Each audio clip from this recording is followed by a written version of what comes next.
Hey, I'm Catherine Devine. I'm a journalist, I'm a law student, and I'm a member of Gen Z. Hey, I'm Dean Charles. I'm your grumpy boomer businessman, and I'm going to be your boomer representative. What do you think, Catherine? I mean, I don't know how grumpy you are as a boomer, but if you want to take that label, you can take it. Well, talk to my wife. She'll tell you. But today we really have to talk about Troy Jackson up in Maine, Van Jones sort of sensational article, at least that's my opinion. And then, of course, you have to talk about the DSA. I know Dean loves to talk about the DSA. Yeah. Us boomers are like perplexed by the DSA for sure. I feel like boomers are so much more alarmed about the DSA than Gen Z is. Yeah, well, I think there's a lot of good reasons for that. Not that the DSA can't work. It's just that there's a lot of questions that we grew up in a certain era that we somehow did not pass along to our kids and our grandkids. And it's frightening or worrisome. Let's call it worrisome, right? We're worried about the future because something that we grew up in, which we felt like we created really good times and had, a good run. And now the kids want to change it into something that seems worse. History dictates that it's worse. Yeah, or maybe we're not as phased because we grew up with a reality TV star as our like first president when we reached sentient age, so everything sort of seems Yeah. Well, kind of Ronald Reagan was an actor. I mean, what he was was that? also the governor of California first. Oh, So, did you just say no, Schwarzenegger? Ronald Reagan? Ronald Reagan was an actor. You didn't know that? Ronald No, I Reagan didn't was know a he was famous an actor. actor. What? I did not know that. But the thing is that's You so guys don't even know great. that Ronald Reagan was a famous actor. How And then he famous? Because ran I for didn't governor, know. similar to Schwarzenegger, but he ran for, he was the governor of California after being an actor and then ran for president. Schwarzenegger couldn't run for president because he wasn't born in the United States. Yeah. Wow, That's interesting. Well, funny. That's really funny. I guess Reagan just predates Yeah, Gen it Z a predates bit when too you were much. alive, but But I did not know he was. Maybe I did know that, but I just like forgot it. But that's funny. interesting. The Okay, I guess that's like a. I didn't realize that was a track that but had been but tracked reality before. TV Is different. really didn't start until you were, born after you were born. Yeah. Probably 20. Survivor. I don't know if you consider Survivor the first reality TV show. Some people do. I think there might have been some other ones, but Survivor was the first really successful reality TV show. And Mm. that is around 2000, 2001, I want to say. 2001 Survivor. We could look that up. We could check that at some point. But it's not that important. But it's, 25, 26 years old Survivor. Did they just had their 50th reunion show, and I think they do two a year. So that would put it at 2001, right? So, and then obviously reality TV became a big, huge part of entertainment, actually. And Trump obviously had his pretty successful reality TV show, and it did get him into office, really. It propelled him into the presidency. Yeah. Yeah. I don't know. Maybe like the ubiquity of reality TV has sort of like recalibrated our like appetite for Yeah. conflict. But I know that you're dying to talk about the pundit Van Jones. Yeah. He's been saying that his phone's been blowing up with praise from like government officials, lawmakers, Right. pundits from both parties because he was taking swings at the Democratic Socialists Right. online. So, well, yeah, I guess are you? Yeah. I mean, I think I know what your views are and that you're you're very much in support. Yeah. But what are your thoughts? Well, so yeah, Van Jones obviously sparked, some incredible algorithms and interest in the video that he came out with, where he said like there's certain things that he agrees with. He's a Democrat for a reason, and he made a list of like, of course, healthcare. Medicare for all is something that I support, that everybody wants. It makes sense. And that's something that we could talk about how to get there at some point. And of course, you want to improve the environment and make it safe for everybody. And he listed the things that the DSA supports that obviously anybody would support, right? But then he went through all the things that he felt were, he called them poop in the punch bowl instead of ice cubes, putting poop in the punch bowl and thinking that they're ice cubes, the things like defund the police, let everybody out of jail, open the borders. And he was like, how can you support this stuff? It's crazy. He called these crazy ideas, and a lot of people agree with that. So the interesting thing, Catherine, that I wanted to talk to you about and get your feeling about is that after he came out with that and all the excitement over it, or I don't know, is excitement the right word? All the hullabaloo about it. I watched a lot of the far left podcasts. I watched a bunch of them, including I watched the recent interview, which just happened the last couple of days between Jon Stewart and Zoran Mondami. But what I found interesting is that all these pundits on the far left, all the DSA pundits who are, members of the DSA and doing podcasts, all said the same thing. They felt that the policies that Van Jones was bagging on were a misrepresentation of the policies. And I have a hard time understanding that, how it was a misrepresentation, because I hear the DSA talking. I've read the DSA political platform, and they've just come out with a newer political platform, but their platform that they did in 2019 is very explicit about, defunding the police, opening the jails up, no more jails, no more prisons, defunding the Department of Defense, which is now the Department of War, which would open up a lot of money. But what else does it do? Anyway, we can get into that another time too. And, and then the anti-white colonialism part of it is a little scary to me also. A lot of the social issues that they talk about seem a little racist to me. And the boomers that I know, we can't get past it in a lot of ways. And I think that's where Van Jones is coming from. But go ahead. Okay, so I have a Van Jones Substack article titled DSA, Progressive or Regressive, pulled up right now, which I believe is I think that's what he's talking about. Because he called those policies regressive. Yes. He said, and he mentions the positive policies, but the policies that we just mentioned, he calls them regressive. Yeah, and it's a really short article, and honestly, I skimmed through it, and I just think it's intellectually devoid. He's not saying a lot. I mean, he clearly struck a chord because people have been feeling negatively towards a lot of DSA policies. But I'm skimming through this article, and he's not saying much. He's just saying supporting Hamas is not progressive. Okay, obviously. He's saying all these things are not progressive, and it's yes, I think everyone is in agreement with that. I do want to point out that throughout the piece, he talks about, progressive ideals and what these progressive stances are. And basically, the progressive ideals that he references are basically being able to get a good education, being able to go to the doctor when you get sick, being able to breathe clean air. So first of all, I'm the fact that these are progressive ideals, I think is just so absurd, because why? I don't know. These are just basic human rights and basic the question is, I just want to interrupt you for a second. What I don't believe Gen Z realizes when it comes to those issues, and of course, those are ideals that people truly want. Healthcare sucks in this country compared to what it should be. There's absolutely no question, right? And I'll just use the medical industry as an example, because it's extremely hard to figure out what we're actually going to do, because you have doctors, nurses, technicians, right? So when I say technicians, I mean X-ray technicians, radiology technicians, and pulmonary technicians, right? And there's all kinds of technicians that aid in healthcare, and then all the way down to the janitors, let's say, at a hospital, or the office staff in a doctor's office, and the office staff in a hospital, any place where people are being treated for health conditions, or when you want to get healthcare. All of those jobs are important, right? You have to have those jobs. You almost can't do one without the other. It has to be clean. The technicians have to do their jobs. Everybody, all the way from the top to the bottom, even the management, right? In hospitals, there's management. The doctors have to have an office manager. You don't seem to realize doctors have to be able to concentrate on medicine. And in order to do that, they're not trained businessmen. They're not trained in office staff procedures. You have to have office staff people to do it, and they have to be able to afford it.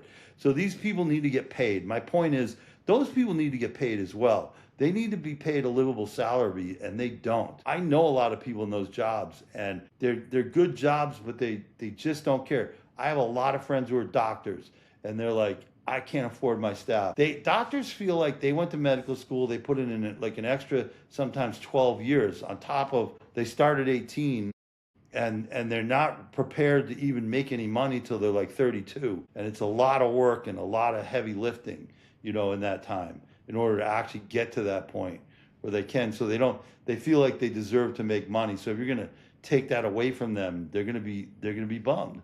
Yeah, I mean, You can't just provide free healthcare to everyone. It's not going to work, is my point. but I think a lot of the gripes with it is I don't think anyone thinks that I don't think people focus on that aspect of the equation. I think it's more how the But you, insurance industry works and how that might artificially inflate prices. For example, for like a Tylenol in a hospital, like I think everyone like knows that it's there's terrible. some, I agree with you. It yeah, needs to be and I fixed. think that's where people have It more it pain. needs to be fixed. There's no question about it. It needs to be fixed. You're absolutely right. You're 100% right, and everybody would agree with you.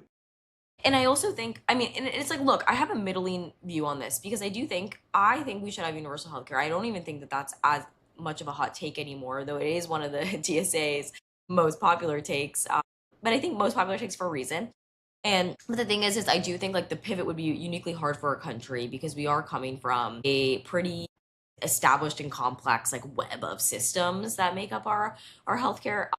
But also something I will say is that the US does subsidize pharmaceuticals for the rest of the world because we are the ones that are like investing in most heavily in R&D research and stuff like that. So it's like I see like the pros and cons because it is like maybe the average care in the US it should be a lot better, but you can get really good care in the US, but if you're able to pay for it, which is really I unfortunate. disagree. Even if you can pay for it, it's not that easy. There's not enough facilities or doctors or places where you can actually get the healthcare that you need. If you're famous, maybe, but if you're just rich or you can afford it, say you're not rich, but you can afford it. Say like, people will pay for their health. If you have cancer and you want the best treatment and you have enough money to pay for it, that doesn't ensure that, even if Yeah, you're not rich, that you know what is I mean? true.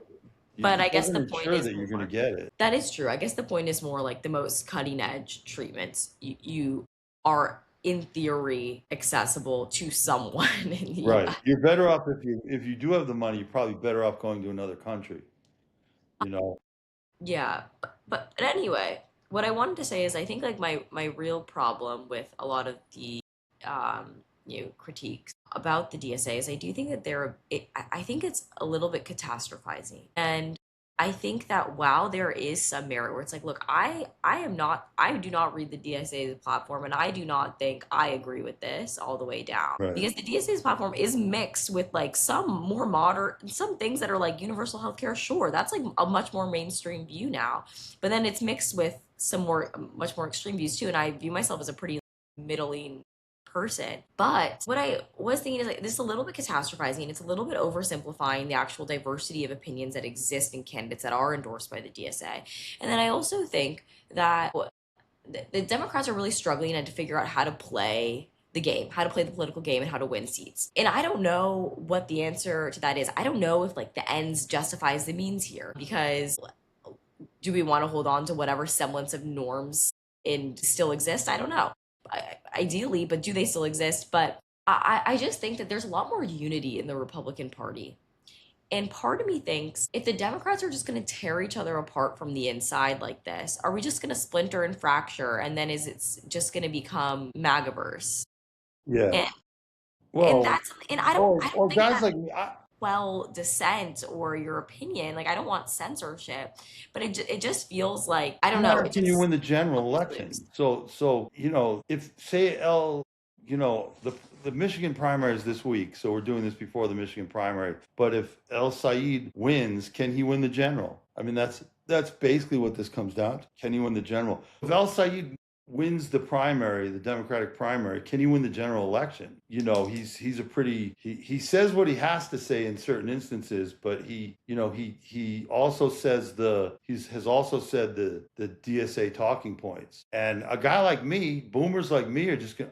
If I lived in Michigan, what I was going to say is, if I lived in Michigan, I would vote for the Republican. I'm not voting for El Said. There's no way. I just don't agree with any of his positions, or most of them. And I don't like the fact that he, hangs out with Hassan Piker, who admits he's Hassan Piker seems to be the leader of the DSA. It doesn't even seem to be Zoran Mondami. It seems to be Hassan Piker, who is the Yeah, the kingmaker in Twitch the streamer. DSA. Yeah. And Hassan Piker and I have nothing in common. This guy wants to be Stalin and Mao. He looks like Stalin. Have you ever seen pictures of Stalin when he was young? No, but He is it? dresses like Stalin. He tries to make himself look like Stalin.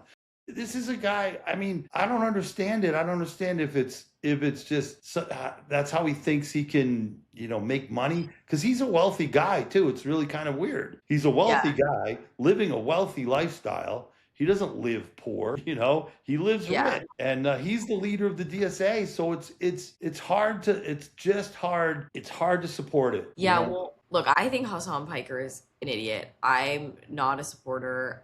But he's the I leader of think the DSA. yes, I do think this is Saeed. He's someone who will push the party to the left if and I don't know if that's something for like a purple state like Michigan. Why I don't think that's the person you should put up in a purple state like Michigan No, I don't think I don't strategically, know. like just taking politics aside, just thinking like a strategist. And it doesn't help that Stevens, who he's running against, is not a good option either because again, I don't understand why the Democratic Party is not putting up better people because I don't know if you know this, but one of the things that marred her reputation was that she visited a Michigan ICE jail where an immigrant who was being detained died. And after she visited the facility, she praised the facility for employing women. And she was saying, like, of note, like, there's female leadership here.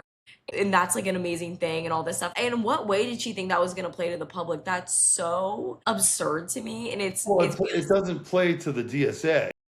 it doesn't play to anyone where it's like that's just like it's like Well, it who would play to goes to the an ICE DSA if it facility and were. then it's like female empowerment, like where does that thought come from? And unless she thinks she's strategically playing to like a feminist base, but then it's like how dumb do you think women are? Yeah, Like do I you don't think know. Well, you know that the biggest percentage of DSA are college educated, low income white women. I didn't know that, but I could see that. Yeah, because I know because I know this even though my wife's a boomer, but the she was an English major and in college, right? And she was an editor, and you don't make a lot of money doing that. And her friends, all her friends that she knew from college and other people that she's made friends with in that industry over the years, they all hate their life because they can't make money doing what they want to do. They never have. This has been going on for years and years, not just recently. Not even now that AI, you don't need an editor anymore because you can use AI basically, right? But if you went to college for the humanities or, you were an English or, English history major, you're not going to find a job, right? So the jobs are scarce and they resent it. And that's who these women are, I would imagine. And so they resent that they're educated and they're told to go to college and they went to college and now they can't get a job and they can't make any kind of money in the field they want to be in. Like maybe they could do something else and make money, but they don't want to do that. I don't blame them for some respects, but it's just not there. That's not there anymore. So yeah, maybe Stevens was making that comment to try to play towards that base. Who Yeah, knows? maybe. I think it's pretty tone deaf. But it does remind me of like Robert Conquest's like third law of politics, which is basically like he said the simplest way to explain behavior of any bureaucratic organization is to assume that it's controlled by a cabal of its enemies. And basically, like I guess it just I don't you know. can interpret that to say like any organization that survives long enough ends up being run in such a way to like contradict certain founding purposes because it ends up acting like primarily just to ensure its own like perpetuation. Yeah. Well, And who it's was like I don't who know was if it's this extreme yeah.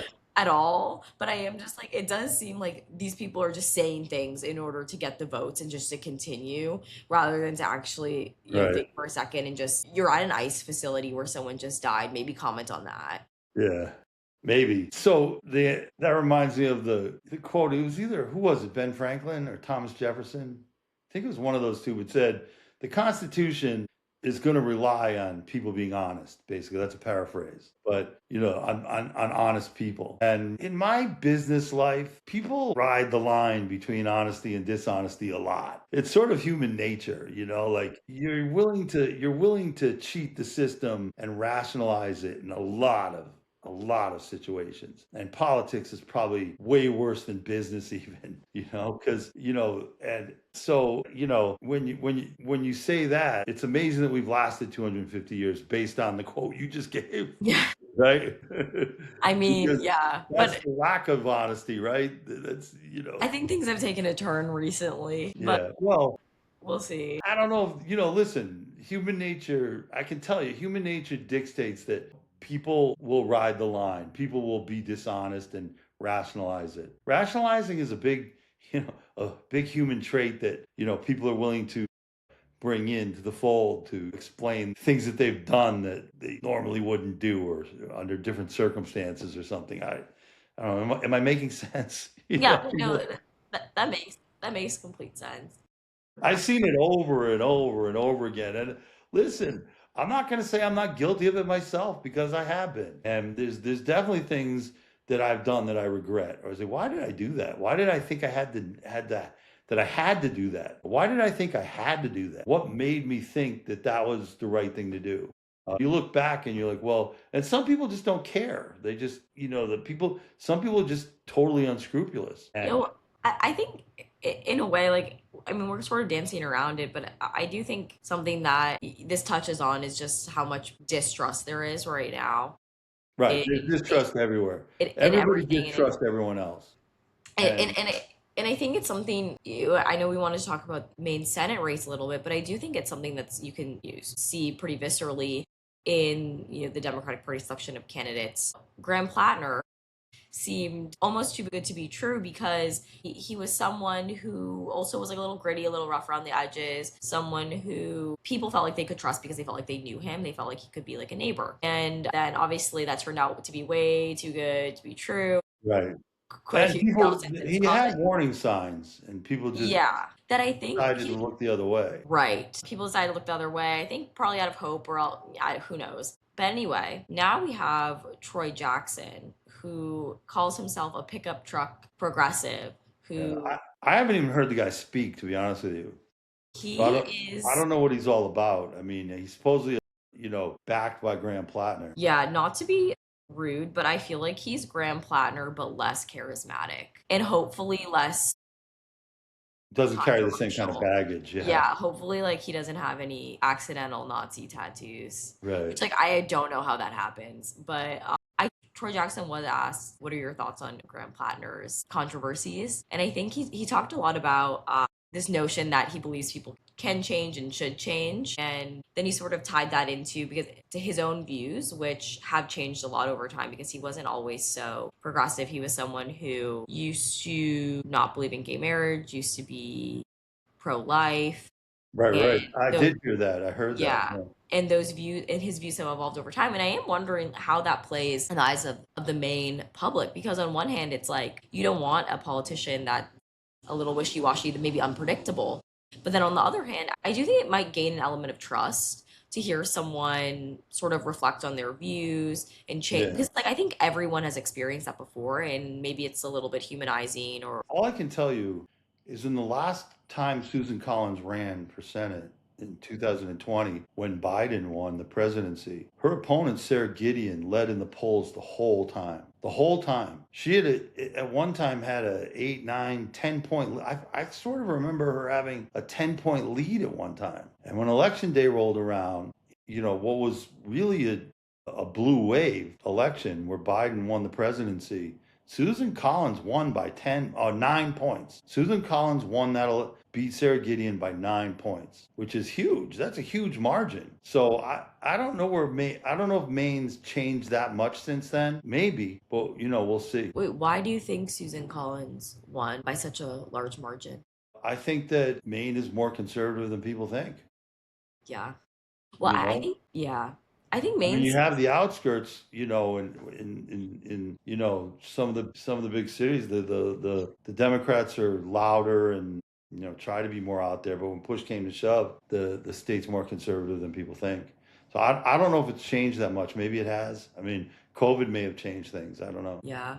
Well, I feel like maybe Maine's more conservative than people think, but also I feel like oftentimes, at least for more left-leaning politicians in this in rural areas, like the lived realities of the people running for whatever seat is so disconnected from the people that they're running to represent that disconnect's almost like impossible to reconcile. And I feel like I see that more on the left than on the right because even though both sides can be out of touch. I think there's just less polish, I think, on a lot of the politicians on the Yeah. right. But we'll see. Troy Jackson's a fifth generation logger. He's pretty Yeah. populist politics. He was a state Yeah. senator. We'll see. So I think he has a better chance in Maine. Well, Sarah Gideon didn't even beat Susan Collins. Susan Collins has her own flaws, obviously. The thing that the Democrats keep harping on is that she backed Kavanaugh for the Supreme Court, and that upsets people. That upsets a lot of people. So we'll see what happens. Yeah, I don't think she's super popular with Maine voters right now, so maybe someone can just Yeah. hop in and ride the wave. But So we'll see.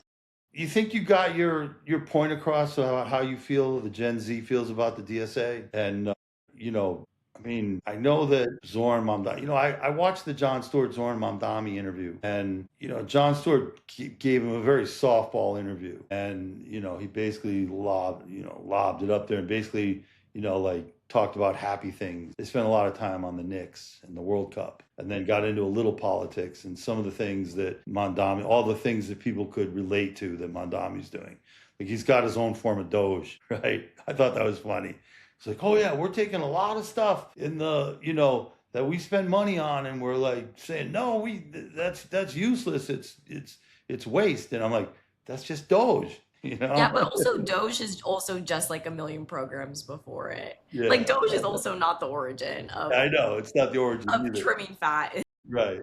So I'm like, good for you. That's it. And then one thing, they didn't talk about this, but Mondami, I just saw is introducing bills to get rid of a lot of the red tape that small businesses have to go through. And I think everybody agrees with that. That's something I agree with. I mean, you can't get rid of it all because you have to have some kind of standard. Restaurants have to be held to a certain standard, but getting rid of how often you have to get licensing and go to and stupid laws. There's all kinds of stupid regulations. There's always stupid regulations and stupid laws, but you have to have a certain standard of regulations that restaurants especially have to hold themselves to. And Sure, yeah. I mean, but that's always a tension. But look, I'm a fan of a lot of what Mamdani's been doing, but I do think it illustrates this bigger issue, which is always going to be there are these two things that are always going to be in tension. It's going to be, trying to play to the party that is supporting you in right, order to play keep the bait. getting that support, and then also trying to have your own nuanced opinions because hopefully you're motivated by a genuine desire to Yeah. help your constituency and not just a desire for power, even though that's all too common. And those two things are in tension. And I feel like you can really see it with Memdani. He's sort of he maybe does something that's like a little bit more conservative than I think what was it anticipated, and you can kind of see the rubber band like expand a little bit, and then he kind of gets snapped Maybe. back, and it's I don't know. I think We'll see. I mean, honestly, he's got to worry about the election that's coming up. So he's playing a little, in my opinion, he's got to play it a little cool until after November. And I want to see what he does after November. I think that's a good I have a point. feeling he's gonna, fire Jessica Tisch. And everybody loves her as the police chief. She's hard on crime. The crime has gone down under her leadership. And Mondami is trying to take credit for it. There's really Adams and Tisch that helped bring crime down in New York. Mamdami is now taking credit for it, and I think what he's going to do after November is fire her. And I don't think the police are going to be happy. There's a lot of things that we can talk about in another episode about what has to happen to the cops. But in general, people want safety and opportunity, and if that erodes, if that in any way erodes, that'll be his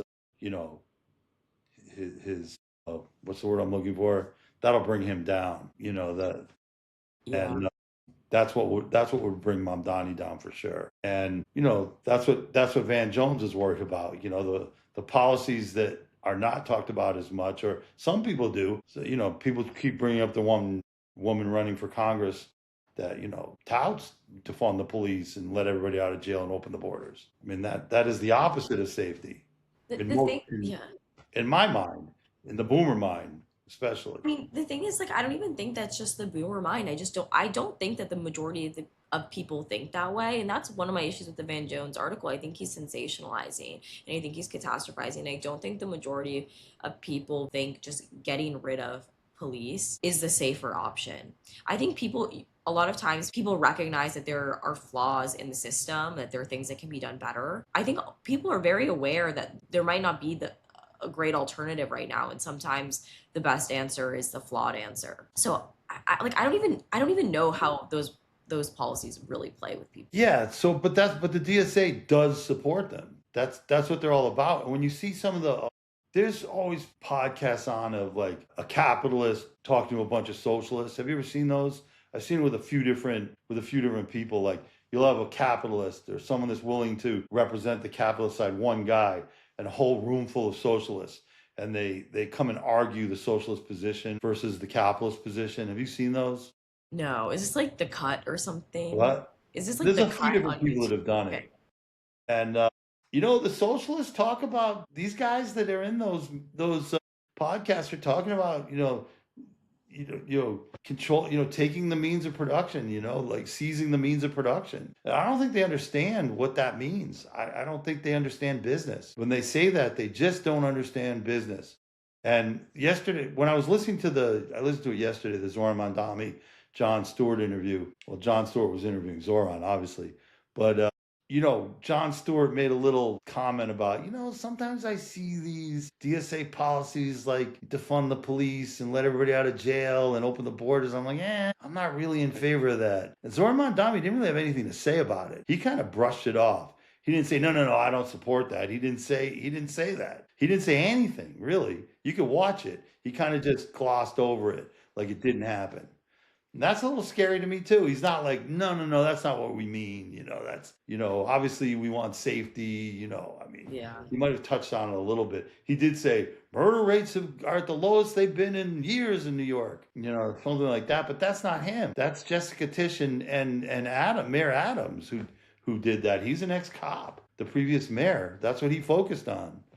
Yeah. And I don't know. We'll see what happens. I mean, we'll I see. see your point of view. I see your point. I mean, I'm not saying that your points aren't valid because I see them and I know people feel that way. I just think there's an extreme that I don't know. I don't know. I don't know. I don't know what's going to happen. Yeah, and I agree. And it's just so hard to know. It's so hard to know when a politician is just trying to play to a base or what they Yeah. actually think, which I don't think is great, but I guess it's a game, a necessary evil at this point in the game. But yeah, who knows? Anyway, we could talk about this for hours, so we'll have to come up with another topic to talk about, or a more specific topic to talk about next time. And listen, I think that people need to sign up, comment. We want to know what people are thinking. The boomer versus Gen Z mindset. How people feel about that, and if the two can actually come together. And we'll see. I don't know. Catherine, what do you think? I think they can come together. Find a happy medium or good solutions. Are there solutions that can work for everybody, or is everything a fight? I guess that's the question. I don't know who's right and who's wrong. I don't know. Anyway, thanks for listening. Yeah, Thanks for thanks to you. being here, Catherine.